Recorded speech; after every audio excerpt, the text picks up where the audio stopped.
인사 한번 합시다. 하나님이 당신과 함께 하십니다. 한 번만 믿음으로 더 해봅시다. 하나님이 당신을 보호하십니다.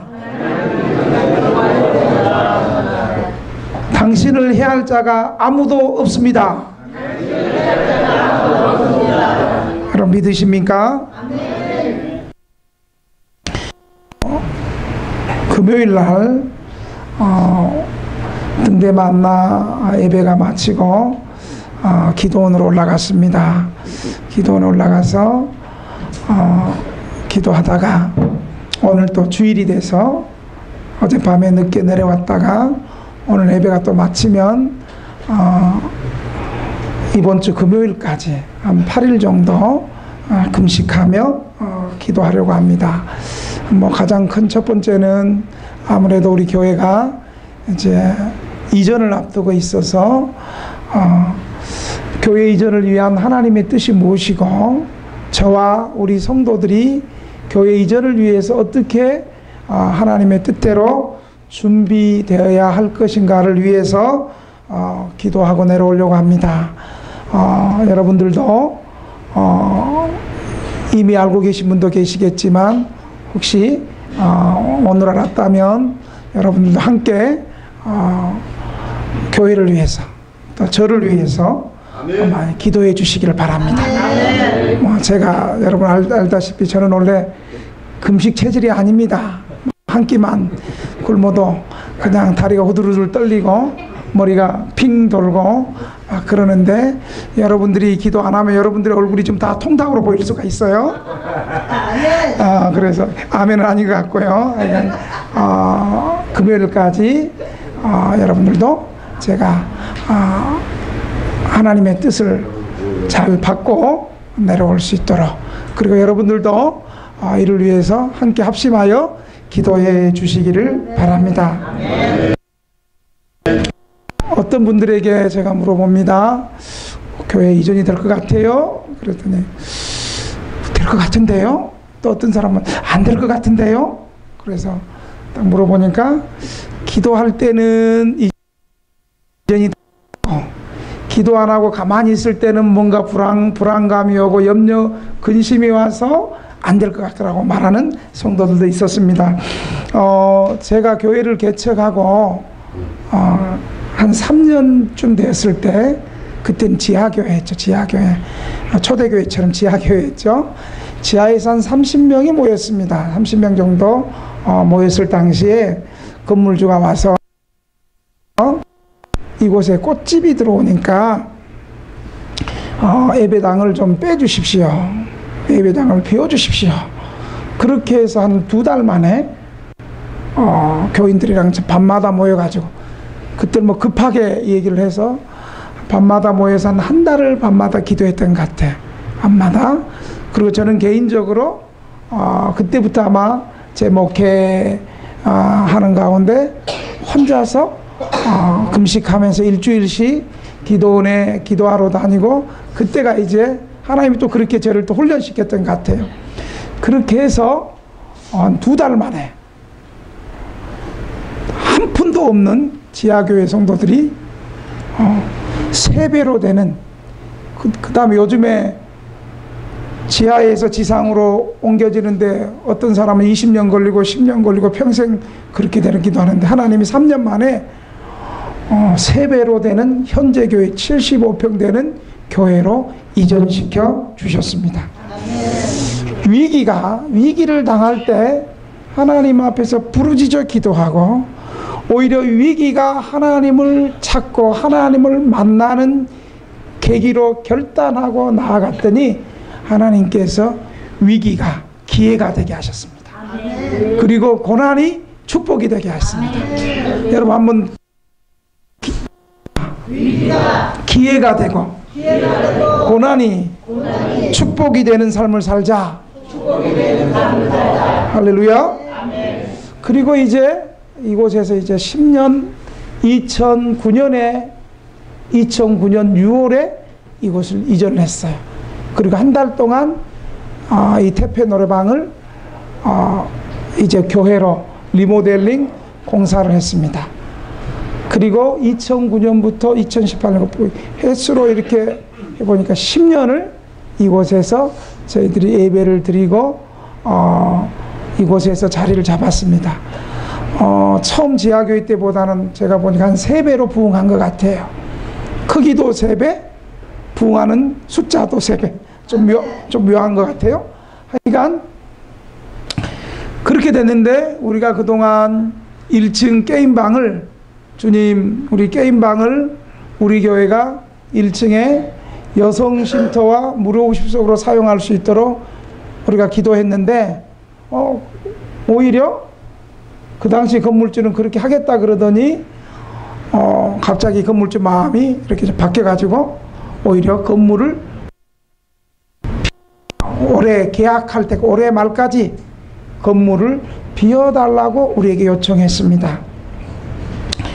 그러나 어쩌면 인간적으로 보면 좀 두렵기도 하고 걱정되기도 하지만 하나님께서 과거 10년 전에도 위기가 왔을 때 우리가 또 하나님을 적극적으로 찾고 부르짖어서 하나님께서 예배당을 이전시켜 주신 하나님의 은혜를 기억하면서 하나님께서 오히려 우리 등대교회를 이곳보다도 더 좋은 곳으로 하나님이 예비하신 예배당이 있음을 믿고 두려워하지 말고 믿음으로 나가시는 저와 여러분이 되시기를 주의 이름으로 축원합니다. 우리가 준비할 것은 더 좋은 믿음으로 준비하고 나갈 때에 하나님께서 과거에 하나님께서 큰 역사를 보여주셨던 것처럼 하나님은 이번에 더 큰 기적으로 하나님의 위대한 역사가 일어날 줄로 믿습니다. 바울은 사람들에게 아테네 사람들에게 우상 숭배에 쩔어 있는 아테네 사람들 아테네 도시 전체가 우상으로 범람하는 그곳에서 너희들이 손으로 만든 그런 곳에 하나님이 계시지 않고 하나님은 창조주 하나님이시고 그 하나님께서 너희들과 가깝게 있고 그 하나님이 예수 그리스도를 보내서 우리를 구원하신 하나님이시다. 이렇게 아테네에서 설교를 했습니다. 그리고 그곳에서 큰 반응을 얻지 못하고 이제 고린도로 왔어요. 고린도. 여러분 지도 한번 볼까요? 고린도가 어떤 지역인가? 자, 고린도 이거 누르는 거. 고린도가 여기에요. 여기. 고린도가 여기에요. 여기. 빌립보, 데살로니아 여기는 전부 다 헬라, 그리스를 얘기하고 있어요. 지금의 그리스 지역 가운데 고린도가 저 밑에 있어요. 아덴. 아덴. 여러분 아덴 보이죠? 여기. 지난주에 아덴에서 이제 고린도로 넘어옵니다. 이 아덴에서 고린도는 한 80km 정도. 서쪽으로 아덴에서 고린도는 80km 정도 떨어져 있는데 당시 고린도는 그리스에서 가장 규모가 큰 세계적인 도시였습니다.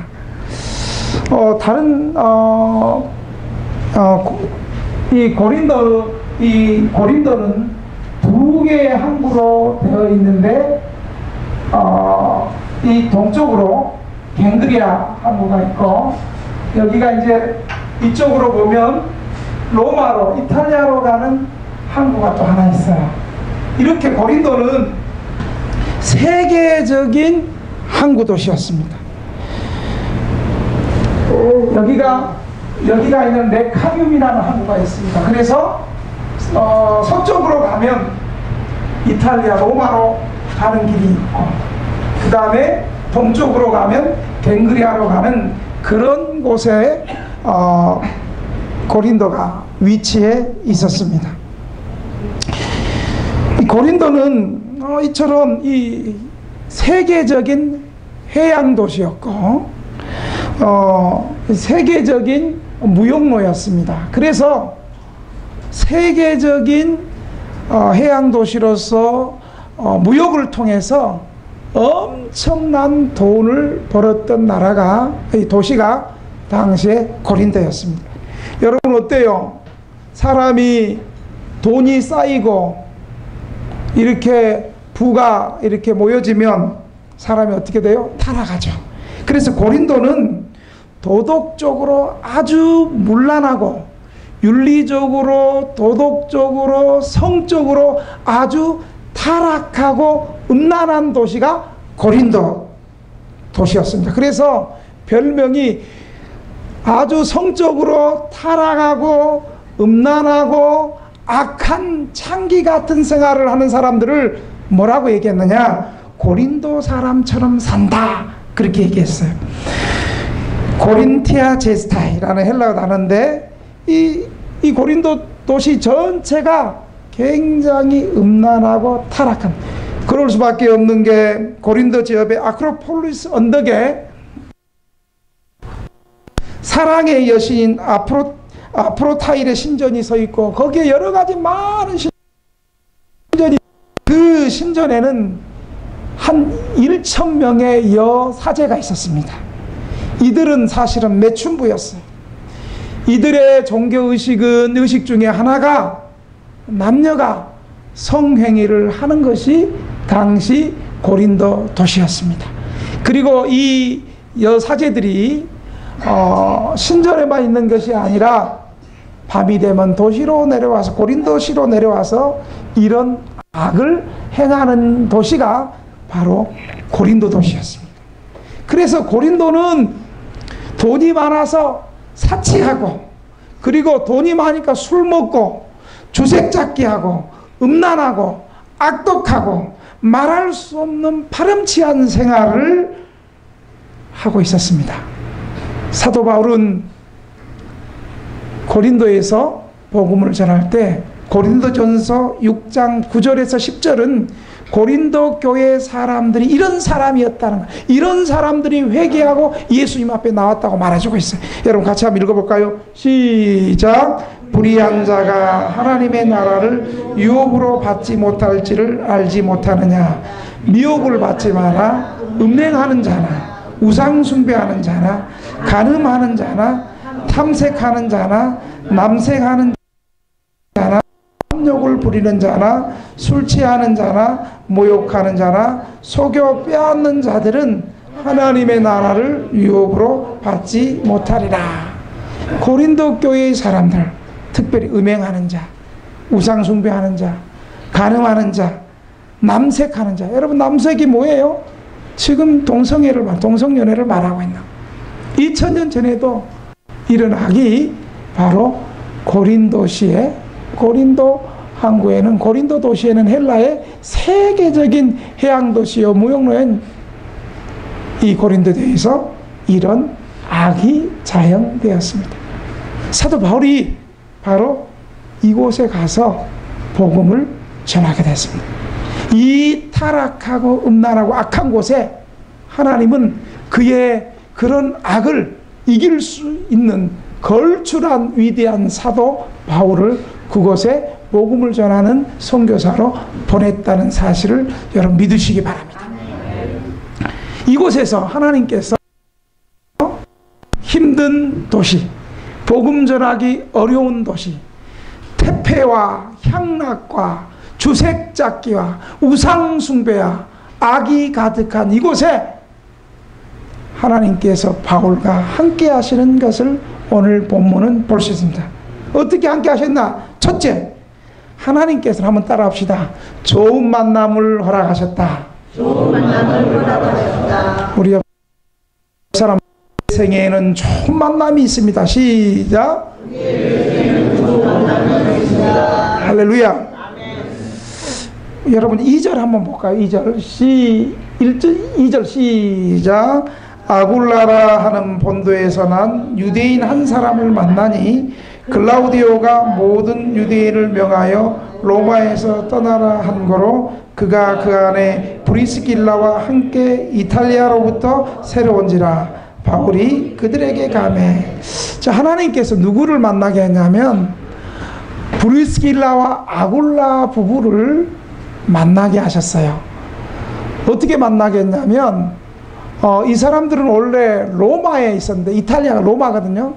로마의 수도 이탈리아죠. 이탈리아 하면 로마인데, 로마에서 어떤 일이 있었냐면 글라디오디 황제 때, 실제 로마 역사 가운데 글라디오디 황제 때 주후 49년 때 유대인을 전부 다 로마에서 추방 명령을 내립니다.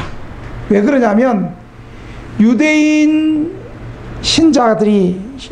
신자와 예수 안 믿는 정통 유대인들과 논쟁이 붙었어요. 유대인 신자들은 구약에 하나님이 예언한 그 그리스도가 바로 십자가에서 죽으시고 3일 만에 부활하신 예수 그리스도다.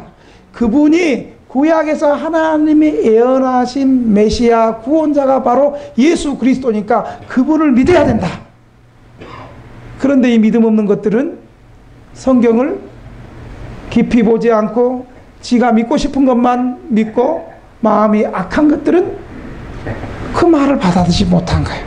그래가지고 로마에서 유대인 신자들과 유대교 사람들 가운데 논쟁과 변론이 일어나고 다툼이 일어나니까 이제 글라우디오 황제가 혹시라도 반란이 일으키면 어떡할까 하고 그냥 아예 유대인들을 다 추방 명령을 보냈어요. 그래서 이 브리스길라와 아굴라 부부가 그리스도인인데 이제 고린도까지 오게 돼서 그들이 또 천막을 만드는 좋은 제조 기술자였어요. 그래서 바울과 함께 바울을 고린도에 와가지고 이 음란하고 타락하고 악한 도시, 내일을 보장할 수 없는 이 어려운 도시에 얼마나 바울 혼자 외롭고 힘들었어요. 그런데 이 브리스길라와 아굴라 부부를 마치 그때쯤 하나님이 보내가지고 서로 만나게 한 거예요. 서로 여러분 어떤 사람이 친해요? 우리도 우리 동네에서 같이 고생하니까 피 한 방울 안 생겨도 우리 옆집에 살면 삼촌, 이모, 형님, 동생 이러면서 굉장히 친하게 지내잖아요. 이 바울도 역시 마찬가지였어요. 객지에서 외지에서 서로 특별히 천막 제조 기술을 가지고 무엇보다도 더 가깝게 된 것은 바울과 브리스길라 아굴라 부부가 예수 그리스도를 구세주로 믿는 같은 믿음의 형제였다는 것이 무엇보다도 그의 마음을 하나 되게 사로잡아서 브리스길라와 아굴라 부부가 바울을 수종들면서 우리 집에 기거하면서 같이 일도 하고 복음을 전해주세요. 이렇게 나왔다는 거예요. 여러분 우리도 어때요? 교회 안에서 만나는 우리 성도들, 예수 믿는 성도들을 보면 마음에 친근한 마음이 일어나요? 안 일어나요?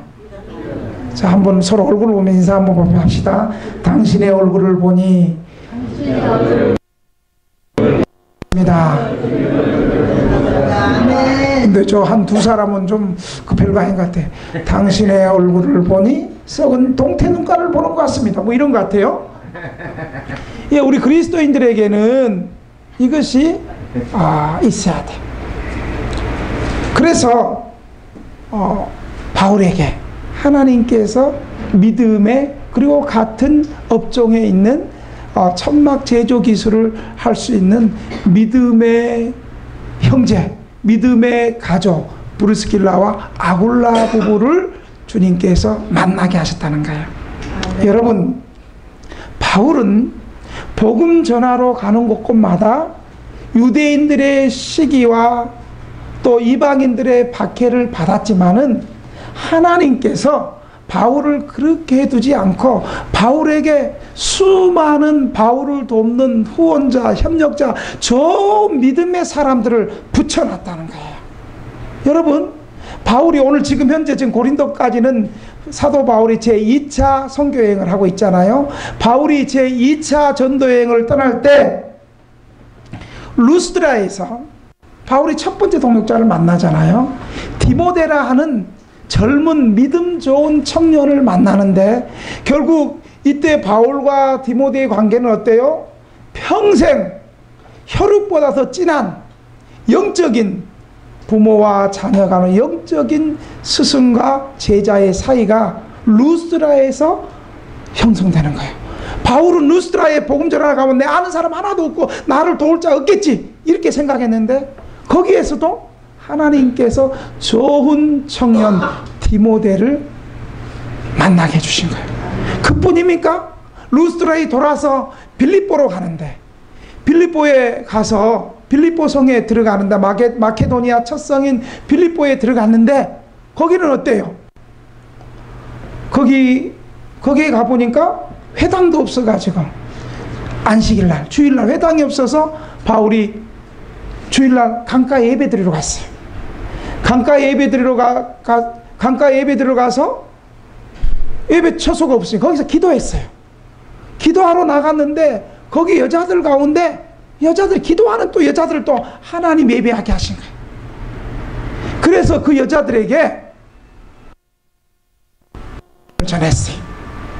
하나님께서 바울의 마음을 열어주셔가지고 복음을 받게 했어요. 그리고 그때 그 여자가 누구예요? 루디아라는 여자예요. 이 루디아라는 여자 아주 옷감 장사로 굉장히 부잣집 비단 장사 왕서방 같은 그런 여자였어요. 근데 이 여자가 바울의 복음을 받더니 뭐라고 고백하는 줄 아세요? 당신이 사도 바울 선생님이요, 당신이 나를 정말 주 믿는 자로 알거든. 우리 집에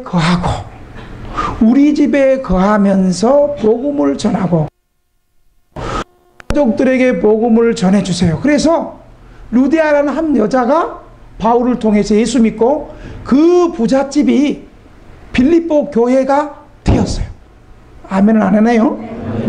여러분은 내놓기 싫은가 봐. 집 있는 사람들 자기 집을 내놓으세요. 우리 대부분 뭐 집 없으니까 걱정하지 마라.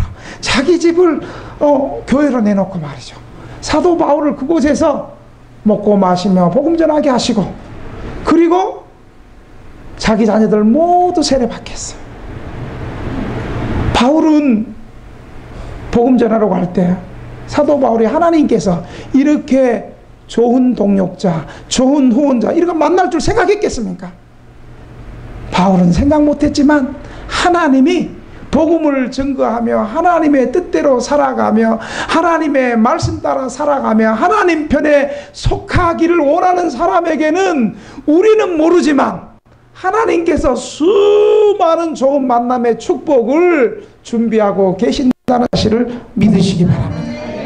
저도 개척할 때요, 지금 생각해 보니까 제가 개척할 때 저는 5명으로 시작했어요. 왜요? 우리 가족이 5명이니까. 우리 큰애가 6살, 작은 애가 4살, 막내가 2살. 이 어린 것 셋하고 제 아내랑 5하고 노숙자 1명, 쪽방주명 1명 이렇게 개척을 했어요. 저는 개척하면서 처음부터 사람 의지할 생각은 안 했어요. 왜냐하면 뭐 우리 집안이나 처가 집안이나 교회를 개척하는데 스폰서하고 후원할 만한 그런 뭐 힘도 없었고 그런 믿음도 없었기 때문에 뭐 아예 사람에게 도움받는 것은 아예 기대도 않고 나를 도울 자는 하나님밖에 없고 아멘. 그렇게 이제 나갔어요.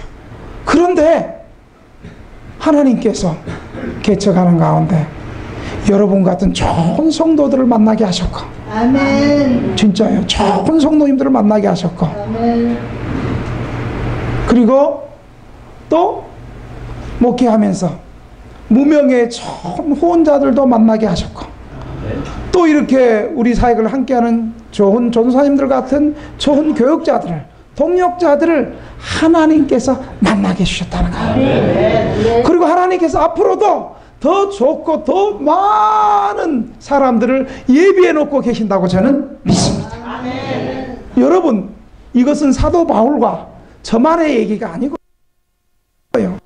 있는 우리 성도들, 등대교회 성도들 한 사람 한 사람 모두에게 하나님께서, 우리는 알지 못하지만 하나님이 예비하신 수많은 우리를 도울 사람들을 주님께서 예비해 놨다는 사실을 믿으시기 바랍니다. 믿음의 눈을 좀 열고, 나는 쪽방에서 혼자라고 그렇게 말하지 말고, 나는 가난한 동네에서 나 혼자고 아무도 도와줄 자가 없어요, 그렇게 생각하지 마시고요, 마음을 좀 열고 주님을 바라보시기 바랍니다. 우선은 여러분, 무엇보다도 예수 그리스도를 나의 구세주로, 나의 구원자로 예수 믿어서 천국 백성이 된 게 가장 큰 좋은 만남 아니겠습니까? 그리고 등대교회를 통해서 이렇게 좋은 성도들과 교제할 수 있는 좋은 교우들을, 성도들을 만나게 하신 것이 감사하고, 앞으로도 하나님께서 우리를 도울 좋은 사람들을 예비해 주셨다는 사실을 믿으시기 바랍니다.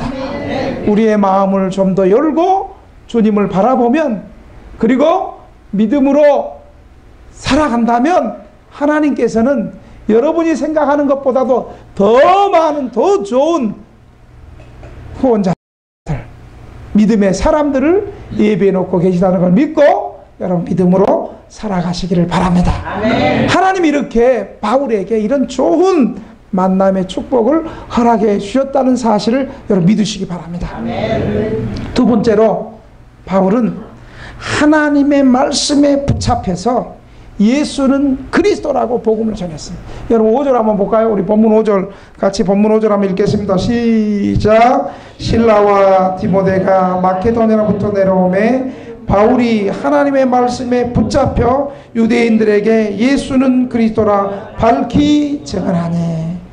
바울은 안식일마다, 지금으로 보면 주일마다 회당에 들어가서 유대인들에게 구약 성경에 약속한 그리스도가 바로 예수님이다라고 강력하게 복음을 전했어요. 오늘 여기 보니까 바울이 어떤 심정으로 했냐면 말씀에 붙잡혔다. 말씀에 붙잡혔다.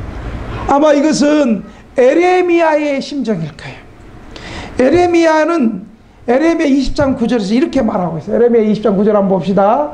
에레미야 20장 9절 시작. 내가 다시는 여호와를 선포하지 아니하며 그의 이름으로 말하지 아니하리라 하면 나의 마음이 불붙는 것 같아서 골수에 사무치니 답답하여 견딜 수 없나이다.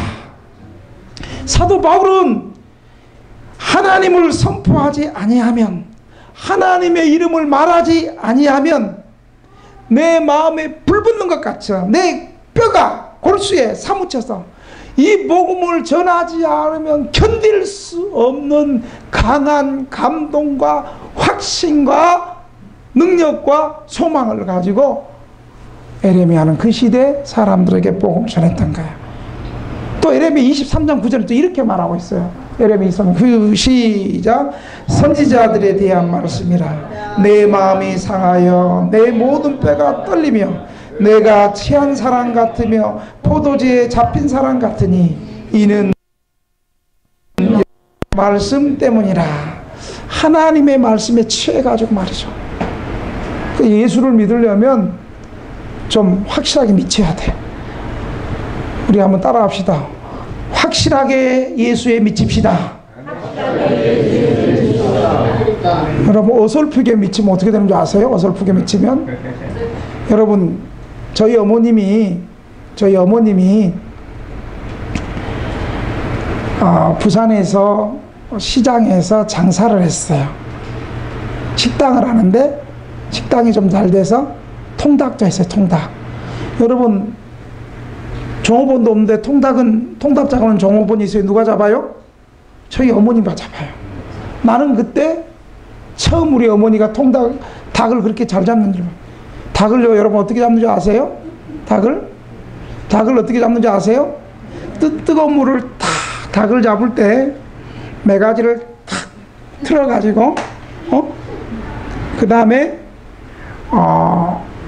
모가지를 탁 치고 그 다음에 끓는 물에 있다가 닭을 탁 집어넣어요. 그럼 어떻게 해요? 닭이 누드 닭이 되는 거야. 이제 그 다음에 털을 뽑는데, 그때 우리 어머님이 손가락에 좀 힘이 좀 부족했는지 매가지를 틀어가지고 목을 한번 탁 쳤는데, 이게 확 죽어야 되는데 반만 죽었나 봐. 그리고 집어넣는데 갑자기 뚜껑이 팍 열리면서 닭이요 팍팍. 여러분 닭이요, 그때 닭이 살려달라고 말하는다. 평소에 꽃기댁 소리가 아니고 이건 귀신 소리도 아니고, 이거 뭐 닭이 여기서 목에서부터 이제 피를 품어 다니면서 또 이 동네를 돌아다니면서 막 소리도 막 와, 그 닭 소리가 아닌 이상한 괴수의 소리를 내가 그때 들었어요. 어설프게 닭을 죽을 때 확 죽어야 되는데 어설프게 죽는다 그런 거예요. 여러분, 예수를 믿어도 어설프게 믿지 말고 확실하게 예수 믿으면 하나님께서 우리의 생활을 책임져 주실 줄 믿으시기 바랍니다. 근데 이렇게 아멘 소리가 이렇게 별로 아멘 아닌 것처럼, 그래서 이것을 다른 말로 말하면 성령 충만. 한번 따라 합시다. 성령 충만, 예수 충만, 말씀 충만, 기도 충만, 전도 충만, 사랑 충만, 나눔 충만. 할렐루야. 이렇게 선지자들은 하나님의 말씀에 사로잡혔어요. 여러분, 하나님의 말씀에 붙잡히고 구원의 확신이 강력하면요, 복음 전하지 않을 수가 없는 거예요.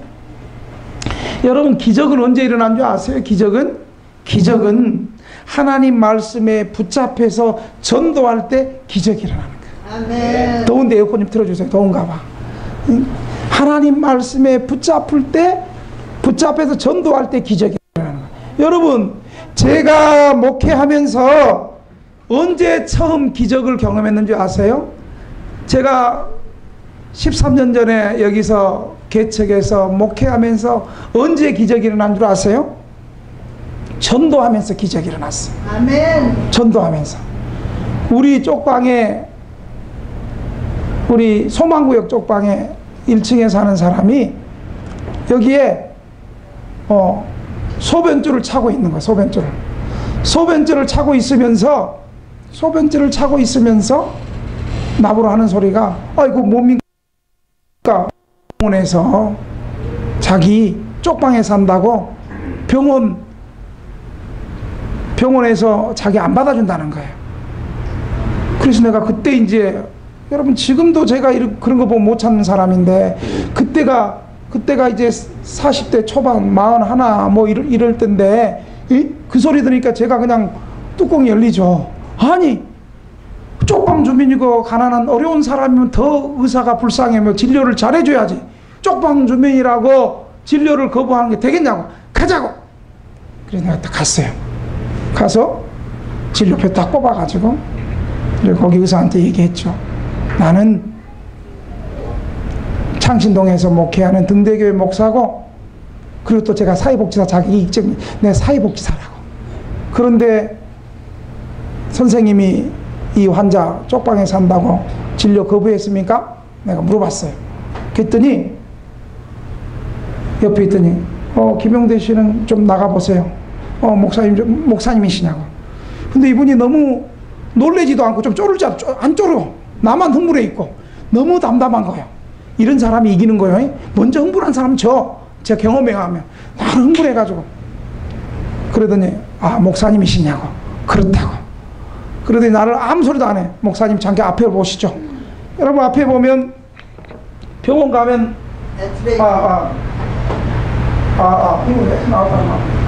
병원 가면 엑스레이 딱 찍은 거 보이는 거 있잖아요. 예. 그걸 탁 치는 거예요.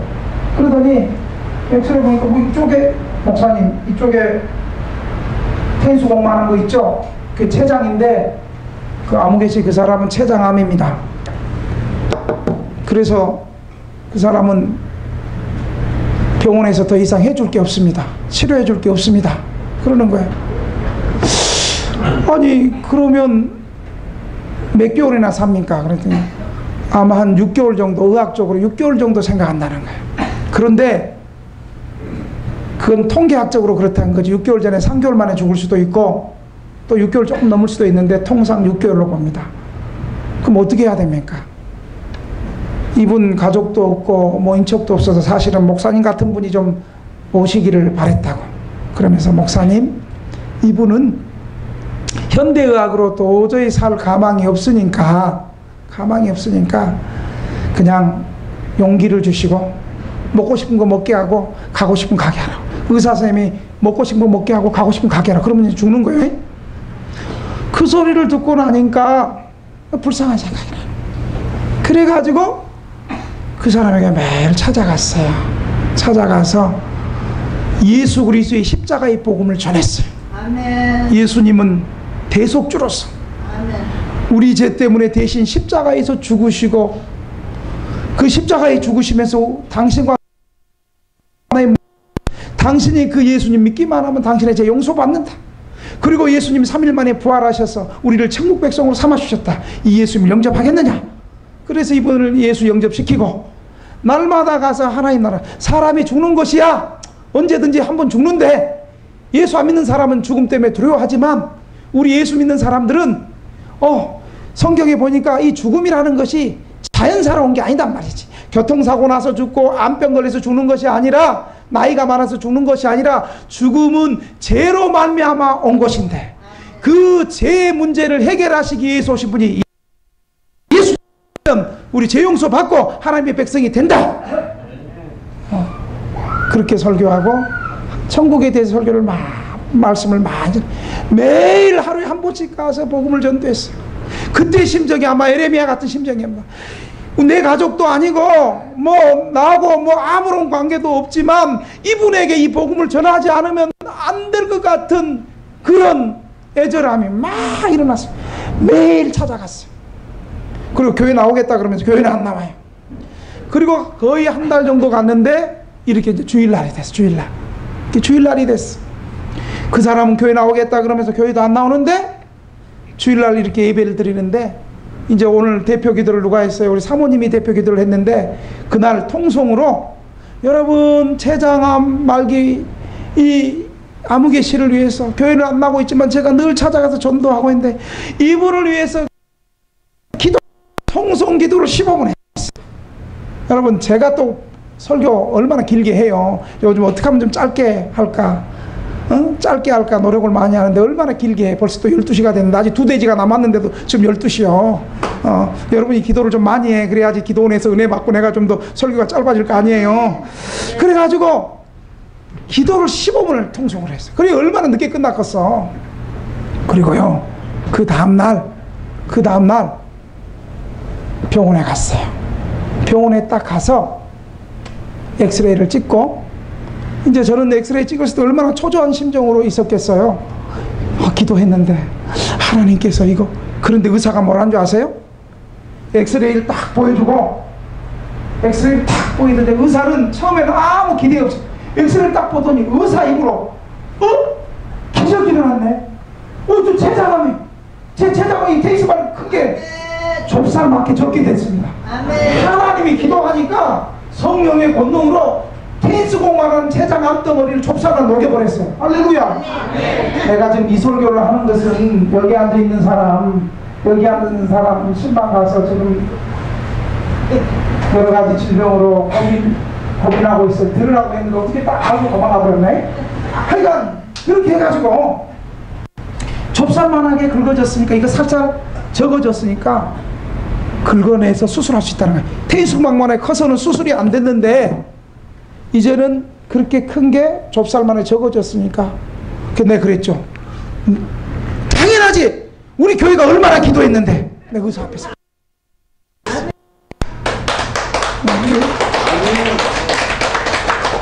제가 다른 교회 집회에도 이렇게 박수는 이 정도는 안 쳐. 하나님이 고치셨습니다.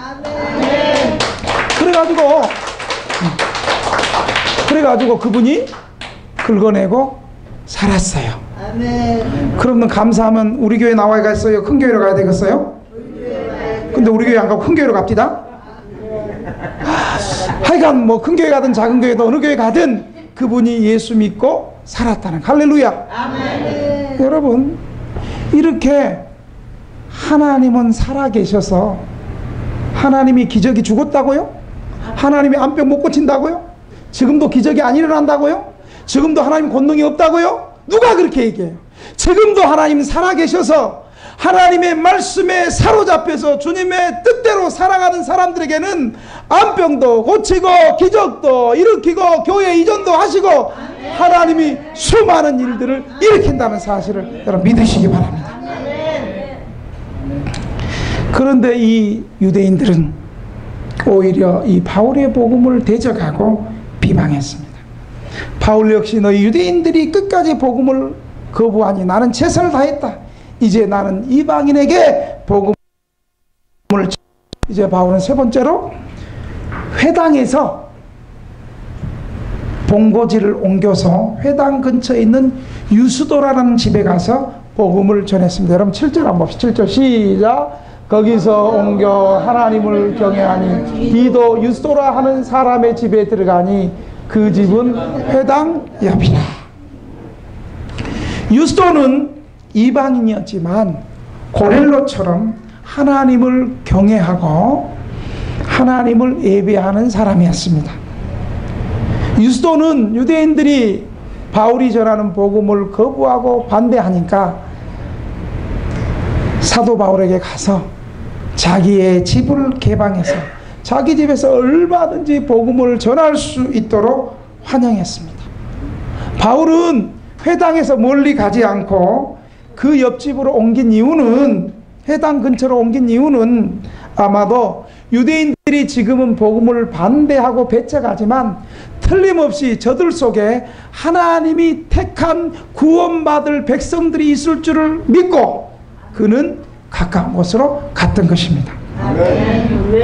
바울은, 하나님은 바울의 믿음대로 8절에 보니까 이제 회당장 그리스도바와 그의 모든 온 가족을 바울에게 나와서 예수 믿게 하신 거예요. 여러분 8절 한번 볼래요? 8절 시작. 또 회당장 그리스도보가 온 집과 더불어 주를 믿음에 수많은 고린도 사람들도 듣고 믿어 세례를 받더라. 여러분, 회당장 그리스도보가 엄청난 사건이에요, 유대인들에게는.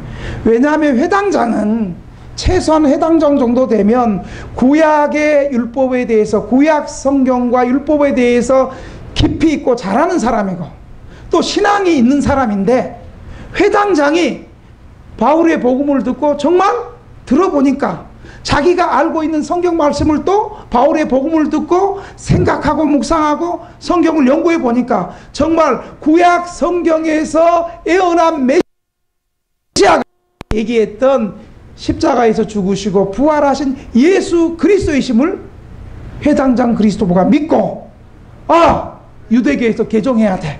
그리고 자신과 자기 가족들이 전부 다 예수를 믿었어요.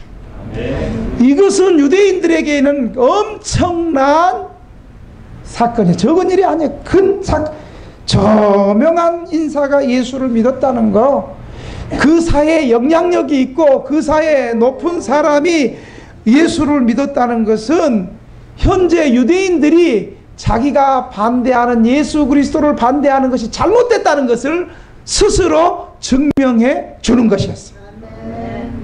더 나아가 하나님은 수많은 고린도 교인들이 8절에 예수 믿게 되었다는 거예요. 여러분, 고린도 교인들 아까 어떤 사람이었어요? 고린도 교인들 음란하고 우상숭배하고 탐색하고 남색하고 이런 악한 사람들이 바울의 복음을 듣고 예수를 믿었다는 거예요.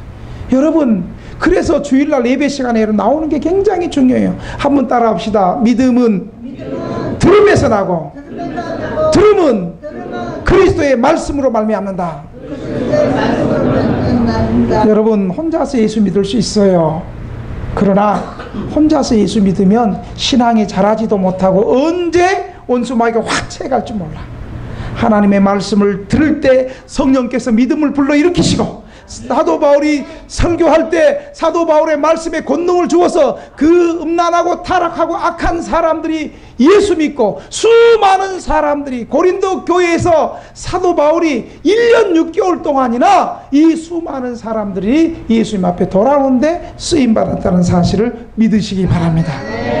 마지막으로 사도 바울의 사역 속에는 하나님이 함께 계셨습니다. 여러분 9절 10절 한번 읽겠습니다. 9절 10절 시작. 밤에 주께서 환상 가운데 바울에게 말씀하시되 두려워하지 말고 침묵하지 말고 말하라. 내가 너와 함께 있으며 어떤 사람도 너를 대적하여 해롭게 할 자가 없으릴 것이니 이는 성중에 내 백성이 많음이라 하시더라. 여러분 지금 보세요. 사도 바울은 복음을 담대하게 전했지만 마음에 걱정과 염려가 전혀 없게 사람인데, 왜냐하면 이제는 회당에서 나와서 회당 옆에서 복음을 전해 가정교회를 시작했는데 회당장인 유대인 꼴통 유대 종교자가 꼴통 골수 유대 종교 지도자인 회당장이 예수를 믿어버린 거예요. 그러니까 유대인들이 할 말이 없잖아요. 더 사도 바울을 미워하고 시기하고 해롭게 하지 않겠어요? 뿐만 아니라 악한 고린도 헬라 사람들이 수많은 사람들이 예수를 믿으니까 이제 이들의 마음속에 유대인들의 마음속에 격분해 있고 또 언제 바울을 또 괴롭히고 핍박하고 죽일까 이런 두려움이 있는데 그때 하나님 환상이 나타나요. 한번 따라합시다. 어렵고 힘들 때 하나님이 역사하신다. 할렐루야. 포기하지 맙시다. 어렵고 힘든 이 상황에 환상 가운데 하나님이 나타났어요. 하나님 환상 가운데 두려워하지 말라. 핍박받고 있는 바울에게 두려워하지 말라. 이 한마디만 들어도 바울은 용기가 100배했을 거예요. 두려워하지 말라 이 말이요, 성경을 찾아보니까 여러분 몇 번 나온지 아세요? 성경에 두려워하지 말라. 신구약 다 해서 365번. 1년이 365일이죠. 그러니까 우리 여러분은 맨날 두려움에 가면 두려워 말라, 놀라지 말라 이 말씀을 늘 선포하시기 바랍니다. 아멘. 그리고 10절에 하나님의 강력한 보호를 얘기합니다.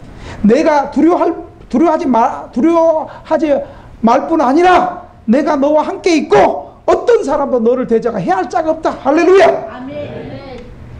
사도 바울은 이 말씀을 붙들고 정말 두려워하지 않고 하나님의 강력한 보호를 느껴서, 여러분 사도 바울이 1년 6개월 동안 고린도에서 거하면서 가르쳤어요. 여러분 바울 서신 가운데 사도 바울이 있었던 지역 가운데 두 번째로 오래 있었어요. 첫 번째로 있은 데는 어디예요? 바울이 고린도에서 1년 6개월 동안 있으면서 예수 안 믿는 사람들에게는 복음을 전하고 가르치고 기존에 예수 믿는 사람은 하나님 말씀으로 양육시키고. 사랑하는 성도 여러분, 이제 말씀을 마치겠습니다. 두려워 말라. 내가 너와 함께 있으면 어떤 사람도 너를 해롭게 할 자가 없을 것이다.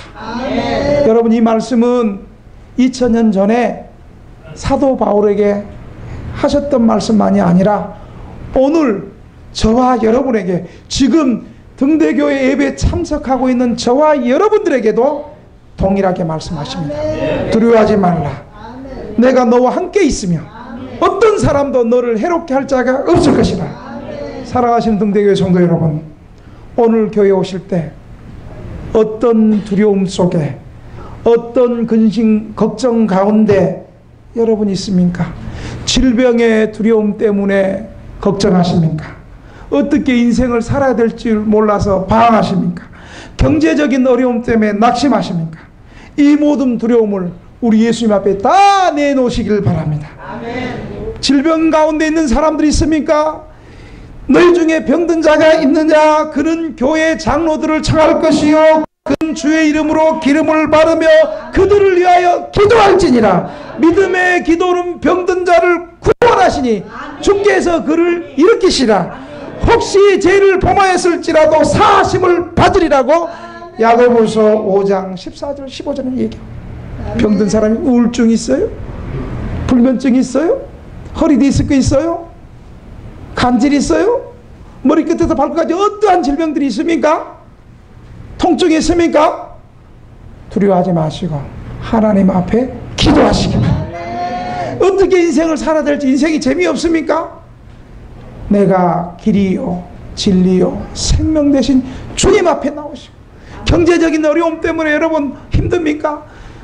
금도 여호와요 은도 여호와 것이 다 여호와 것인데 이 하나님 앞에 믿음으로 사는 사람들에게 하나님께서 풍성한 축복을 허락하실 것입니다.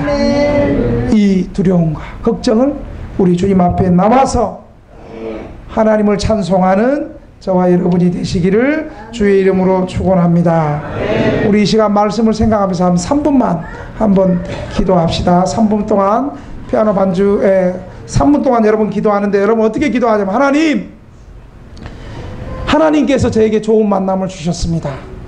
어떤 만남을 주셨어요? 누구를 만나게 하셨어요? 그렇죠. 김영옥 목사도 아니고 첫째는 누구예요? 하나님 만나게 예수 믿게 하신 거. 그리고 좋은 등대교회 만나게 하신 거. 우리 감사 안 했죠? 이제 한번 감사. 하나님 나 이 수많은 사람들 가운데 예수 믿게 된 거 너무너무 좋은 성도들 만나게 된 거 너무너무 감사합니다. 좋은 교회 만나게 된 것도 너무너무 감사합니다. 그리고 지금 좀 힘들다 할지라도 앞으로 하나님께서 더 좋은 만남을 예비한 줄로 믿습니다. 이 좋은 만남을 허락하여 주시옵소서. 믿음으로 기도하는 사람은 그렇게 될 것이고요. 그 다음에 주님 우리도 말씀에 붙잡혀서 예수 그리스도를 전하는 사람이 되게 하여 주시옵소서. 하나님 내 인생에 있는 모든 두려움 걱정 근심 주께 다 맡기고 주님의 동행을 주님의 강력한 보호하심을 믿고 믿음으로 살게 해 주시옵소서. 주님 한번 부른 다음에 통성으로 3분 동안만 한번 기도합니다. 주여 살아계신 아버지 하나님